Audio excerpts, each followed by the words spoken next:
at the office to pull the data sheet. October the 1st, 1991, the Progressive Baptist Church was richly blessed, and heaven rejoiced as she joined this family as her chosen place to worship.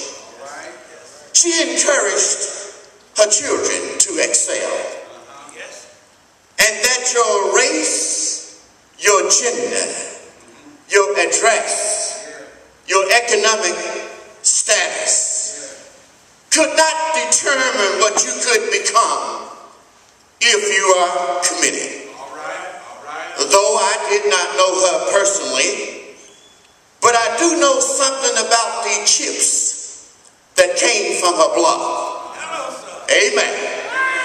Those chips that I know of due to the association of my daughter, Attorney Brown, with her chip named Sharita, a chip named Corey, close friends Cheryl Hudson Jackson and Shirlene Brown, tells me a lot of her character. Yes, sir.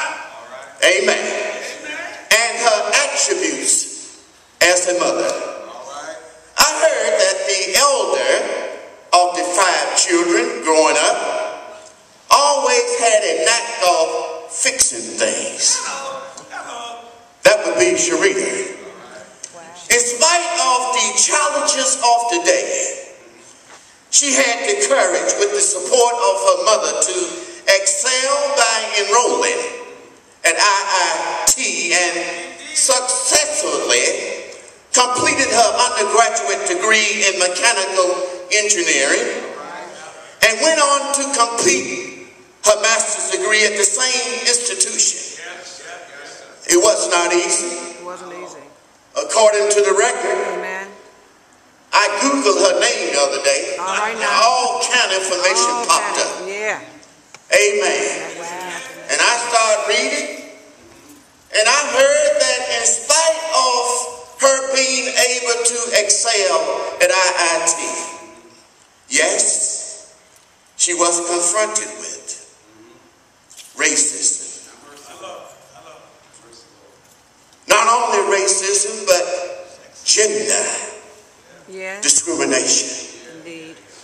But all through that process, I can envision the encouragement of a mother to keep on pressing on in spite of the obstacles.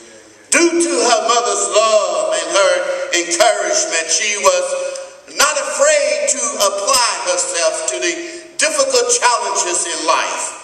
And today she has excelled to the pinnacle of achievements in the corporate world as the vice president. That's right. Where she currently sits in the Comcast building on the 39th floor in Philadelphia, Pennsylvania. To God be the glory. A product of Wentworth Gardens. Your address. Yeah.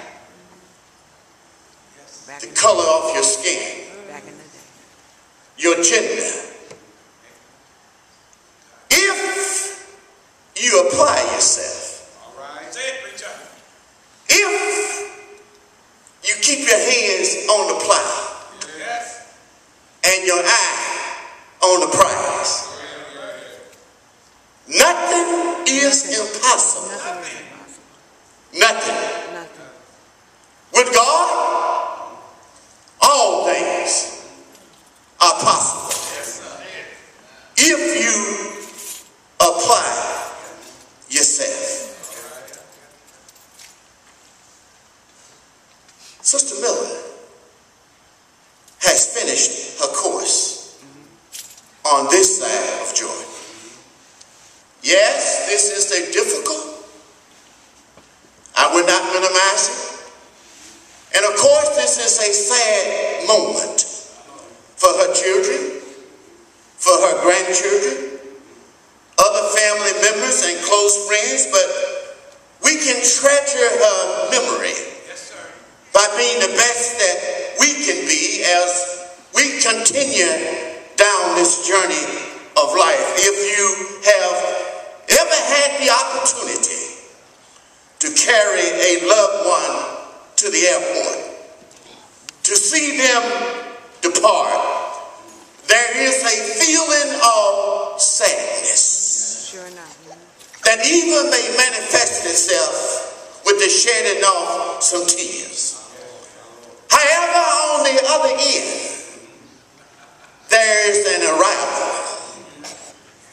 And at that arrival gate, there is a happy reunion. There is a rejoicing. No, I don't think that your loved one would want to come back to this world. Remember, the Bible teaches us that, number one, death is not an end, but a beginning. Number two, death is not a loss, but a gain. Number three, death is not a defeat, but a victory. Many of us do a lot of praying when we are faced with tests, when we are faced with trials, when we are faced with tribulations, yet we never seem to get anywhere. Well, thank God for prayer. Prayer is needed and prayer is essential. Certainly we should pray when we are